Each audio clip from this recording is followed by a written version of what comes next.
आशा एक बड़ी कंपनी की मालकिन थी। उसने अकेले से यह बिजनेस खड़ा किया था। उसे इसमें किसी का भी सपोर्ट नहीं था। उसकी कंपनी बहुत समय से अच्छी चल रही थी, लेकिन कुछ ऐसा समय आया कि उसका कर्जा बढ़ गया और उसके बिजनेस की भी बहुत बुरी हालत हो गई। वह अब निराश हो गई थी। अपने बिजनेस की चिंता की वजह से वो एक बगीचे में बैठकर सोच रही थी कि कुछ ऐसा हो कि मेरा बिजनेस वापस पहले जैसा हो जाए। तभी उसे उस बगीचे में एक बूढ़ी औरत मिली। उसे परेशान देखकर उसने कहा कि क्या हुआ, तुम क्यों परेशान हो, मुझे बताओ, शायद मैं तुम्हें कुछ मदद कर पाऊँ। आशा ने उस बूढ़ी औरत को अपनी परेशानी बता दी। आशा ने उन्हें यह भी कहा कि मेरे बिजनेस में अब कर्जा बहुत ज़्यादा बढ़ गया है। उस बूढ़ी औरत ने आशा को 70 लाख का चेक दिया और उनसे कहा कि तुम इस चेक का उपयोग करो और अपने बिजनेस को फिर से पहले जैसा कर दो, लेकिन शर्त सिर्फ यही है कि इसका उपयोग तुम तभी करना जब तुम्हें बहुत ज़्यादा ज़रूरत हो, और तुम्हें ठीक 1 साल बाद मुझे मिलना होगा इसी बगीचे में, और मुझे मेरे 70 लाख वापस लौटा देना। आशा ने चेक पर देखा तो उसे पता चला कि उस चेक पर उसके शहर के सबसे अमीर औरत के हस्ताक्षर थे। आशा उस बूढ़ी औरत से प्रभावित हो गई थी, और हो भी क्यों ना, उसे पता चल गया था कि यह तो कोई और नहीं बल्कि हमारे शहर की अमीर औरत जानकी शर्मा ही है।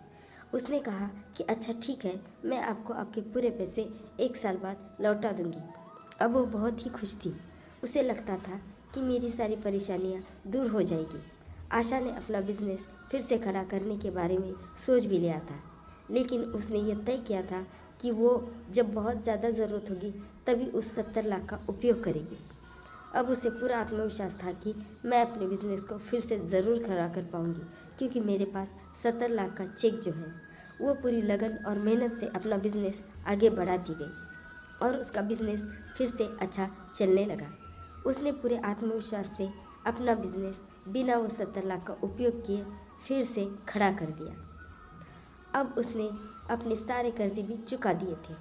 1 साल के बाद वो फिर उसी बगीचे में 70 लाख का चेक लेकर चली गई। वहाँ जाकर वो देखती है कि जो बूढ़ी औरत उसे 1 साल पहले मिली थी वो भी वहाँ पर बैठी थी। आशा उसके पास जाकर कहती है कि आपका धन्यवाद, आपके इस चेक के कारण ही मैंने अपना बिजनेस का सारा कर्ज चुका दिया। मैंने आपके चेक का उपयोग ही नहीं किया है और मेरा बिजनेस भी पहले जैसा अच्छा चल रहा है।